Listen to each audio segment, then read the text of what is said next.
우리 동산교회 성도들과 이 자리에 예배하시는 모든 분들이 드리는 오늘 예배를 통해서 주님 주시는 놀라운 은총과 축복이 풍성히 차고 넘치기를 간절히 축원합니다. 우리는 지난주에 헤롯의 손에서 하나님의 기적으로 벗어나게 된 베드로에 대한 모습을 이야기를 보았고요. 또 그 중에서 로데라는 한 여자아이의 믿음이 어른들의 믿음보다 훨씬 더 좋았다는 사실도 보았습니다. 그러니까 믿음이 문제이지 세상의 형편이나 조건이 문제가 아니라는 거죠. 이제 13장에서부터는 사도행전의 초점이 베드로에서 바울에게로 옮겨지는데요.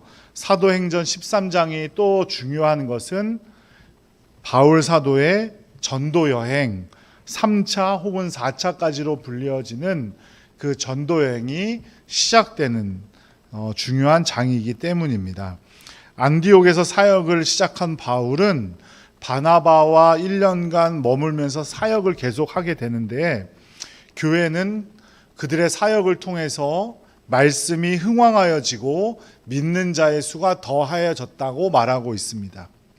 그러면서 안디옥 교회에 사역하던 선지자들과 교사들을 소개하는데요. 오늘 1절 말씀을 함께 보시면 거기에 뭐라고 되어 있냐면 첫 번째는 바나바를 말하고 마지막은 사울에 대해서 말하고 그리고 가운데에 3명의 사람이 등장을 합니다. 그 3명의 사람이 니게르라 하는 시몬이고 구레네 사람 루기오고 또 마지막으로 분봉왕 헤롯의 젖동생 마나엔이라 이렇게 기록하고 있죠. 바나바는 아주 정통 유대인이에요. 바나바는 레위 지파 사람이었거든요. 그러니까 레위 지파 사람은 어떤 일을 하던 사람들이에요? 성전에서 성전을 돌보고 예배를 위한 일을 감당하던 사람이 레위 사람이었는데 정통 유대인이었는데 예수 그리스도를 믿게 되고 성령으로 충만한 인물이 되면서 유대교를 배교하고 그리스도교를 믿게 되었고 안디옥 교회에서 가장 영향력이 있는 인물이 되었던 사람이 바로 바나바입니다. 다음으로 나오는 사람이 니게르라 하는 시므온이죠. 니게르라는 단어는 지금 영어 단어로 하면은 니그로라는 뜻이에요.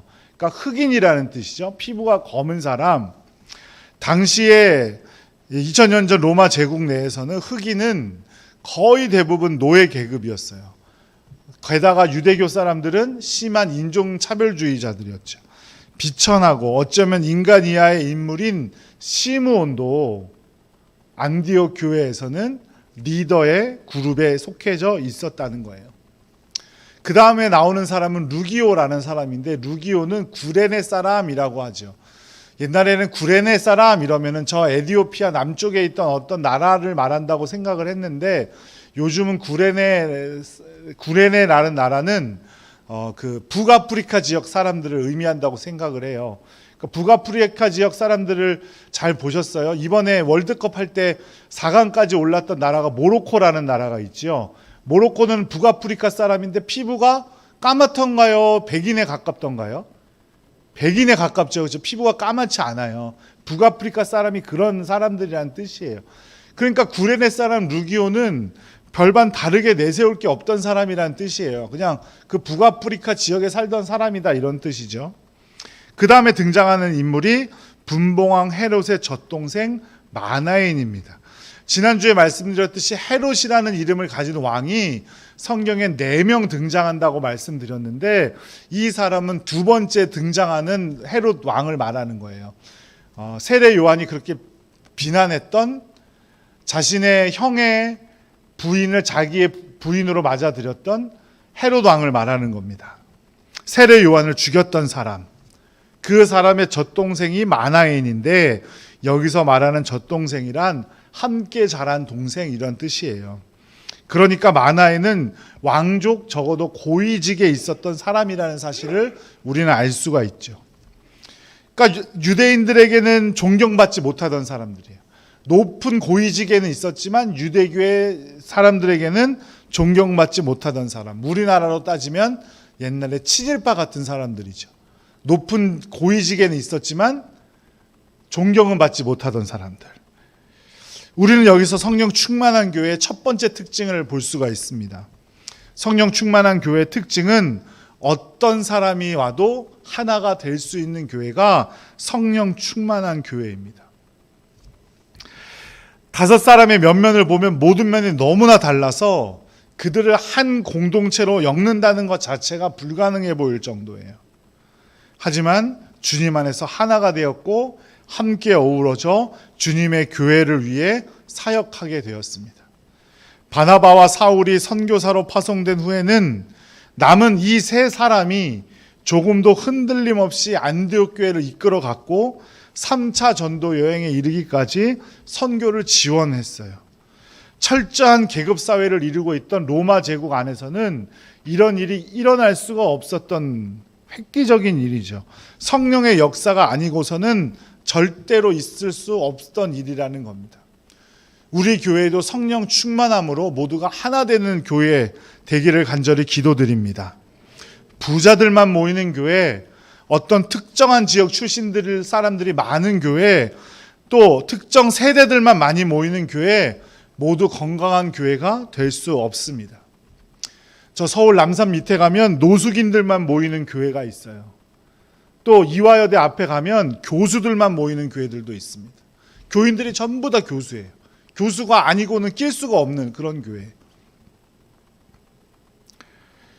그런 교회들 건강한 교회라고 할 수 없습니다.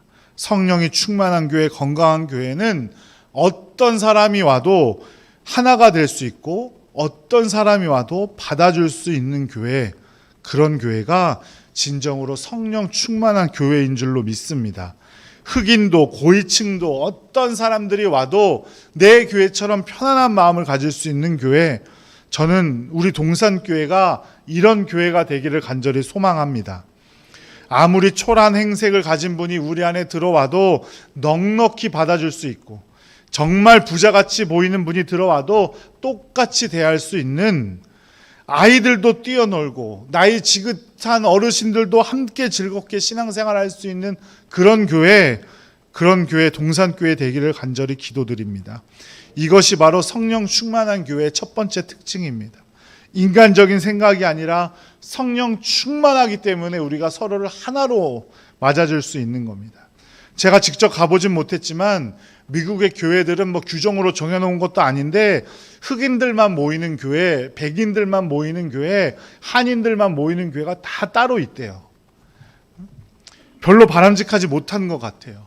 어떤 사람이 교회에 오더라도 맞아줄 수 있고, 어떤 사람이 교회에 오더라도 그 사람도 믿음으로 지도자가 될 수 있는 교회, 그런 교회가 되기를 간절히 기도합니다. 요한복음 17장 말씀에 보면 예수님께서 잡히시기 전에 제자들과 최후의 만찬을 가지신 후에 남은 제자들을 위해서 기도해 주시는 장이 나와요. 그게 요한복음 17장이에요. 예수님의 기도로 처음부터 끝까지 이루어진 장, 성경의 유일한 한 장이 바로 요한복음 17장인데 바로 조병훈 목사의 석사 논문이기도 합니다. 요한복음 17장 11절 말씀에 이렇게 기록하고 있어요. 함께 읽어보죠.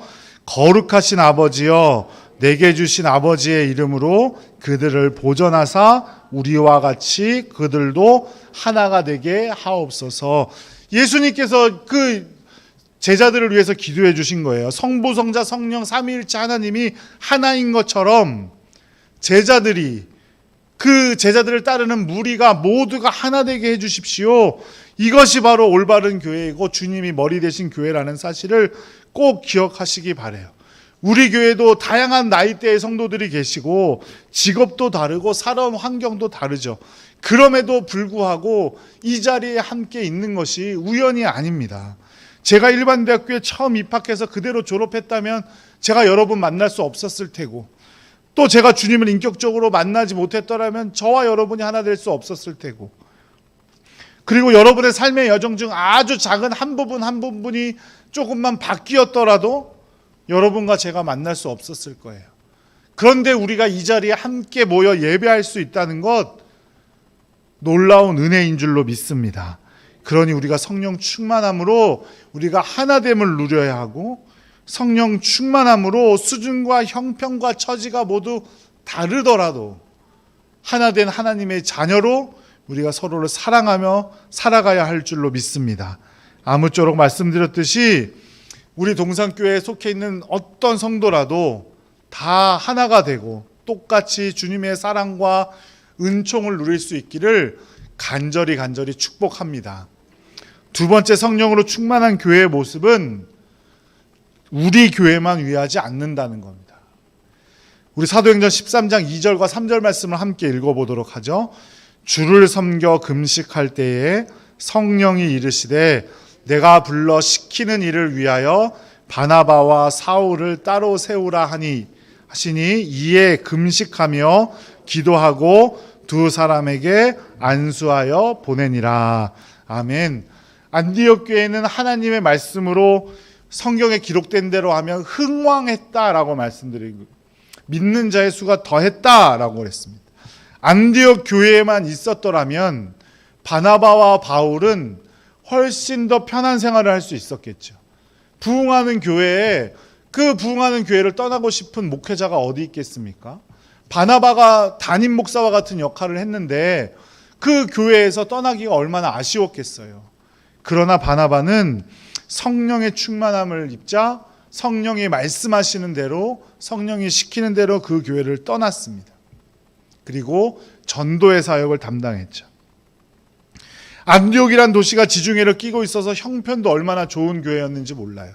그 지역이 다 잘 살던 동네였어요. 그들이 금식하며 기도할 때 성령님께서 바울과 사울을 따로 세우시고 보내라고 하셨고 성도들도 100% 순종했습니다. 선교사를 보낸다는 것이 얼마나 힘든 일인지 다 아실 겁니다. 물질로도 도와야 하지만 기도로도 도와야 하고요. 또 물질로 우리 교회에 있진 않지만 담임 목사와 똑같은 대우를 해줘야 되는 것이 바로 선교사를 파송한다는 의미입니다. 안디옥 교회만 생각했더라면 안디옥 교회 성도들은 이들을 보내지 않았을 겁니다. 오히려 바나바와 바울이 사울이 그 안디옥 교회에 남아있는 것이 자기들한테도 훨씬 더 좋았을 거예요. 훨씬 더 교회도 안정적으로 부흥할 수 있었을 테고 또 하나님께 인정받는 일꾼들과 함께 목회하고 함께 신앙생활을 한다는 것이 얼마나 큰 기쁨입니까? 하지만 이들은 성령님의 말씀을 듣고 성령님께서 말씀하신 대로 이들을 파송하여 복음을 전하게 했습니다. 이것이 바로 바울 사도의 1차 전도 여행입니다. 성령으로 충만한 안디옥 교회 사람들은 성장의 단계를 거쳐 세계 선교의 사명을 감당하게 된 겁니다. 부활하신 주님께서 승천하시기 전에 이 땅에 마지막으로 남기신 명령은 무엇입니까? 땅 끝까지 이르러 내 증인이 되라는 것이었습니다. 안디옥 교회가 자기들끼리만 잘 먹고 살려면 얼마든지 그렇게 할 수 있었을 거예요. 하지만 성령님의 명령에 순종하여 하나님의 선교를 떠나게 되었고 생명을 위한 책임을 다하게 되었습니다. 주님께서 품고 계신 우리 동산교회의 사명은 무엇일까요? 그저 우리끼리 잘 먹고 잘 사는 걸까요? 물론 우리 교회도 넉넉하지 않아서 누구를 크게 돕는다는 것이 크게 부담되는 일이기도 합니다. 하지만 주님께서 분명히 정하신 때에 우리 모두 성령 충만케 하신 뒤에 사명을 내려주실 때 주저하지 않고 그 사명에 순종하는 우리 모두가 되기를 간절히 기도드립니다. 주님께서 저기 먼 유천동에서 그 자리에 머물기를 원하지 않으셔서 이 자리로 우리 교회를 보내셨고 이 지역과 상황 속에서 견고히 뿌리 내리게 하시려는 것은 우리 교회만 잘 먹고 잘 살기 위해서는 절대로 아닐 겁니다. 분명히 우리 교회를 향한 사명이 있을 거예요. 그것이 전도의 사명이든 구제의 사명이든 어떤 식으로의 사명이 분명히 있을 겁니다. 그 사명을 이루어 드리는 것이 우리의 목표가 되어야 합니다. 그것을 이루어 드리는 것이 하나님을 기쁘시게 하는 것이라는 사실을 꼭 기억하시기 바랍니다. 우리는 기도로 호흡하고 말씀으로 양식을 삼아서 우리의 내실을 다지고 그렇게 성령 충만하여졌을 때 우리는 전도가 생활이 되어야 합니다. 정통파 유대인, 흑인 노예 출신, 무명의 이방인, 매국노와 예수 그리스도를 믿는 자를 죽이려 했던 그 5명이 리더로 있던 안디옥 교회는 그 안에서 말씀이 흥왕하여지자 하나님께서 주신 사명을 감당하기 위해 자신의 담임 목사였던 바나바와 사울을 선교지로 보내게 되었습니다. 우리 동산교회도 그 길을 가야 합니다. 우리 교회 위에 어떤 사명을 주실지 아무도 알 수 없지만 그 사명을 주님께서 주셨을 때 주저하지 않는 우리 교회가 되기를 간절히 바랍니다. 성령으로 충만하여서 우리가 조금 손해보고 우리에게 어려운 일을 주님께서 하라고 하실지라도 기쁨으로 감사함으로 그 사명을 감당하는 우리 동산교회 되기를 간절히 기도드립니다. 그것은 누가 해주는 것도 아니고 세상의 물질이나 정신만으로 해결된 문제도 아닙니다. 내가 먼저 성령 충만하여져야 되고 우리 성도 한 사람 한 사람이 성령으로 충만할 때 우리 교회 모두가 성령 충만하게 될 줄로 믿습니다.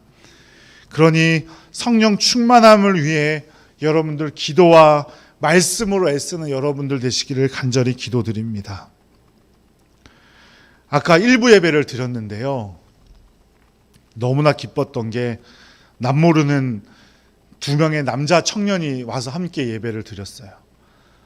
그래서 나를 꼭 좀 만나고 가라고 해서 만나서 얘기를 들어보니 저 관평동에 사는 친구들인데 친구 집에 놀러 왔다가 하룻밤 친구 집에서 자고 집에 돌아가는 길에 본교회를 못 갈 것 같아서 우리 교회에 와서 예배를 드리러 왔대요. 얼마나 귀한 청년들이에요. 그죠? 그 중에 한 청년이 이 설교를 듣고 나서 일부 예배 설교 똑같은 설교 하잖아요. 이 설교 듣고 나서 내려와서 묻는 거예요. 목사님 질문이 하나 있습니다. 기도와 말씀 외에는 성령으로 충만할 방법이 없습니까? 없다. 근데 그 두 청년이 이제 복학해가지고 오늘 저녁에 이제 학교로 간대요. 한 친구는 한동대를 다니고 한 친구는 울산 과학기술원을 다니는 친구래요. 그래서 이제 기숙사로 이제 들어가려고 오늘 저녁에 내려가는데 기도와 말씀에 힘써서 저도 성령 충만한 사람이 되겠습니다. 그러고 갔어요. 너무나 감사한 일이죠. 그죠? 우리 교회, 우리 모든 성도들도 그렇게 되기를 간절히 기도드립니다. 그저 우물 안에 개구리 마냥 우리 동산교회에 갇혀 있어서는 안 됩니다. 하나님께서 꿈꾸시는 그 넓은 세상을 바라보고 우리 교회뿐만 아니라 우리 교회가 아니더라도 하나님의 세상은 얼마나 넓고 더 큽니까? 그 모든 일들 가운데 주님께서 하라는 그 사명 감당할 수 있기를 간절히 기도드립니다. 우리가 그런 꿈을 꾸며 헌신하고자 할 때 주님의 사랑 안에서 우리 동산교회 남녀노소 빈부귀천을 막론하고 성령으로 충만한 성도들, 사랑이 넘치는 동산교회로 만들어 주실 줄로 믿습니다. 세 번째, 성령 충만한 교회의 모습은 어떤 장애물도 주님께서 치워주시고 넘어가게 하신다는 겁니다. 우리가 성령으로 충만해질 때 우리를 감당할 수 있는 사람이 없다는 겁니다. 바울과 바나바가 수리아 안디옥에 있던 그 안디옥 교회를 떠나서 처음으로 전도 여행을 떠난 것이 실루기아라는 항구로 가서 배를 타고 구브로라는 섬으로 도착했습니다. 구브로라는 섬은 지금으로는 키프로스 혹은 사이프러스라고 불리우는 지중해의 작은 섬이죠. 살라미에라는 곳에 도착해서 동에서 서쪽으로 약 150km를 횡단하면서 복음을 전했습니다. 그리고 결국 바보라는 도시에 도착했죠. 그런데 거기에 유명한 유대인 마술사 바예수라는 사람이 있었던 거예요. 바라는 것은 누구누구의 아들이라는 뜻이죠. 그러니까 이 사람의 아버지가 예수였던 거예요. 물론 우리가 믿는 예수님은 아니겠죠. 예수는 아주 흔한 이름이었으니까. 바예수라는 그 거짓된 마술사가 있었어요.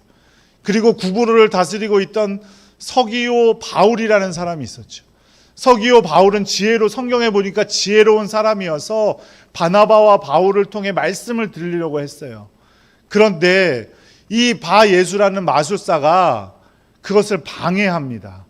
그랬더니 바울이 선포하죠. 넌 즉시 맹인이 될 것이다. 그게 바로 13장 11절의 말씀이에요. 함께 읽어보도록 하겠습니다. 13장 11절, 보라, 이제 주의 손이 내 위에 있으니 내가 맹인이 되어 얼마 동안 해를 보지 못하리라 하니 즉시 안개와 어둠이 그를 덮어 인도할 사람을 두루 구하는지라. 아멘. 엘루마는 홀로 남겨져 자신을 이끌어줄 사람을 찾으러 다녔대요. 앞을 보이지가 않으니까. 사탄은 엘루마를 통해서, 바 예수를 통해서 하나님의 말씀이 전파되지 못하도록 온갖 공작을 폈지만 결과적으로 엘루마는 바나바와 바울이 전하는 진리의 말씀을 확신시키는 하나님의 도구가 되었어요. 서기오 바울이 그 모습을 보고 있다가 예수님은 정말로 계시구나 라고 믿게 되었고, 서기오 바울은 예수님을 믿게 되었고 주님을 고백하게 되었습니다. 즉 엘루마는 그 뒤에 배후에 있던 사탄은 하나님의 말씀을 가로막으려고 했지만 성령 충만한 사람들을 막지 못했던 거예요. 어떠한 것도 성령 충만함을 가로막을 수 없는 줄로 믿습니다. 바나바와 바울을 보내신 성령 하나님은 그들을 떠나지 않으시고 그들과 함께 하셨습니다. 사탄이 엘루마를 통해서 그들을 방해하려고 했지만 바울은 주님의 이름으로 승리를 얻을 수 있었습니다. 이처럼 성령 충만을 가로막을 것은 아무도 없습니다. 그리고 특별히 9절 말씀에서 바울은 드디어 바울이라고 불리게 됩니다. 그전에는 사울이었죠. 근데 9절에서 바울이라고 하는 사울은, 그렇게 하며 이제 바울이 바나바의 앞서 이름이 나오는 것을 우리는 볼 수가 있습니다. 사울이었을 때 모든 학문과 명예, 또 자신의 민족적인 자부감 있었던 사람이 사울이에요. 근데 이 사울이 했던 일은 어떤 일입니까? 예수 그리스도를 믿는 자들을 죽이러 다니는 일이 바로 사울이 했던 일입니다.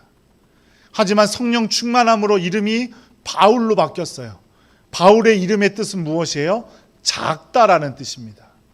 작은 자, 학문과 명예를 버려버리고 작은 자가 되었지만 바울은 성령 충만함으로 사탄의 권세까지도 이기는 사람이 되었습니다. 성령 충만함을 막을 수 있는 것은 아무것도 없는 줄로 믿습니다. 사랑하는 여러분 무엇 때문에 힘들어하고 계십니까? 여러분 앞에 놓인 장애물은 무엇입니까? 물질 때문입니까? 아니면 건강 때문입니까? 아니면 학업의 문제 때문입니까? 관계 때문이에요? 자녀들과의 갈등, 부모님과의 갈등 때문입니까? 그 어떠한 것도 성령 충만한 저와 여러분을 막을 수 있는 것은 아무것도 없는 줄로 믿습니다. 우리가 하나님의 마음을 품고 성령 충만함을 위해 기도한다면 주님께서 우리에게 성령을 은혜로 내려주실 것이고, 그 은혜 가운데 나를 가로막고 있던 모든 장애물을 뛰어넘게 해 주실 줄로 믿습니다. 예수 그리스도를 믿는다고 하면서도 성령 충만함에 둔감한 분들이 계세요. 또 예수님을 믿는다고 하면서도 성령 충만함과 무관하게 살아가려고 노력하시는 분들이 있어요.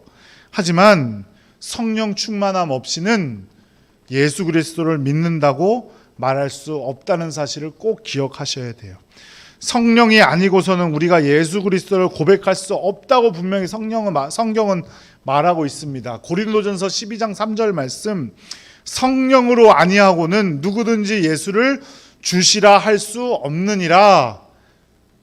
예수 그리스도를 주라고 고백하면서 성령과 관계없는 삶을 살아간다면 예수 그리스도를 주라고 말하는 것이 거짓말이고, 예수 그리스도를 주라고 고백하면서 성령 충만하지 않는다면 성령 충만함 역시 거짓말이 되는 겁니다. 사랑하는 여러분, 성령으로 아니하고는 예수 그리스도를 주님이라고 고백할 수 없다고 그랬습니다. 여러분의 신앙의 상황을 잘 점검하는 여러분들 되시기를 간절히 바라요. 나는 정말 성령 충만한 자인가? 난 성령으로 행하고 있는 것인가? 나는 그저 입으로만 예수 그리스도를 주라고 고백하고 있는 것은 아닌지 잘 점검해 보시기 바랍니다. 또 믿음을 유지하는 일 역시 성령으로만 가능하다고 했어요. 디모데후서 1장 14절 말씀에 우리 안에 거하시는 성령으로 말미암아 내게 부탁한 아름다운 것을 지키라 라고 말하고 있어요.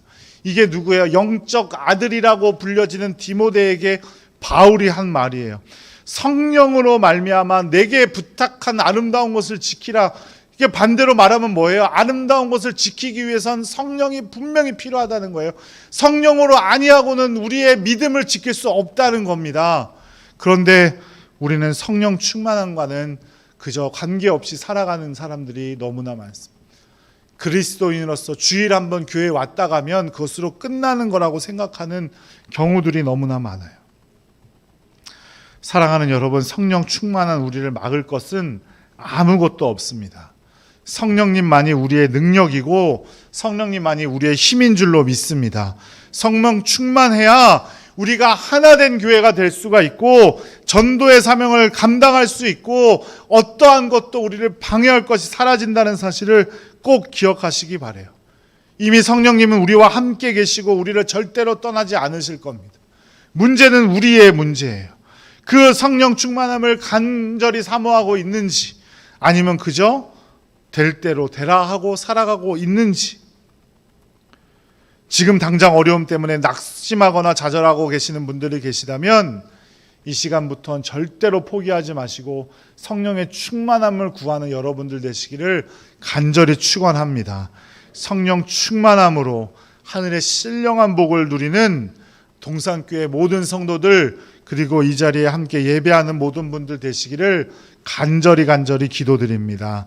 기도하겠습니다. 사랑과 은혜가 풍성하시고 거룩하신 아버지, 우리 모든 동산교회 성도들이 성령 충만함으로 살아가도록 인도하여 주시옵소서. 하나님 아버지의 마음을 품고 세상에 복음을 전파하고 전도할 수 있도록 성령 충만함을 주시고 우리를 방해하는 어떤 악한 세력들의 방해도 오직 성령 충만함으로 이기게 하시옵소서. 우리 교회가 성령 충만한 교회 되어서 하나됨을 이루고 전도의 기지가 될 수 있고 어떠한 어려움도 성령의 충만함으로 승리할 수 있는 우리 교회 될 수 있도록 주님 복 내려 주시옵소서. 우리 주님 예수 그리스도의 이름으로 간절히 기도드립니다. 아멘.